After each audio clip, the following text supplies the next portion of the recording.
This, my friends, is a leaky brake master cylinder. I did a video earlier today about taking Mr. 3070 out for a little cruise, and I had a little break in the weather, so I was going to take it off the rack and go for a drive.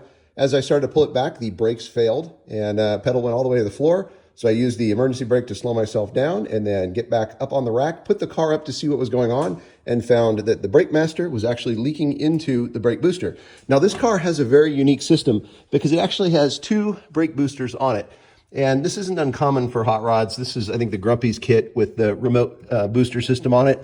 But there's a lot of complexity and a lot of opportunities to fail, and technology has gotten a lot better. So I called my buddy Ray Simrock and I said, hey, Ray, let's do some research and see what's out there for replacement that we can put under the floor of this car, maybe get this tucked up a little bit higher behind the frame rails.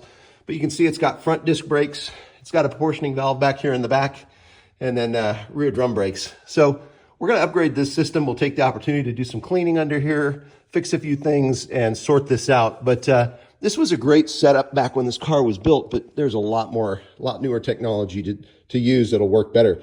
So we are going to upgrade these brakes. It will delay the little road video or driving video that I want to do for all of you.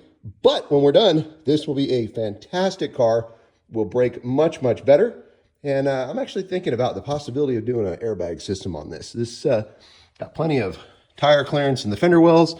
Got an A-arm front suspension with coilovers and a leaf spring in the rear. I could do a 4-link or a 5-link actually with a panhard bar and set this thing up for airbags. But for now, we are going to do the brakes first. So stay tuned, everybody.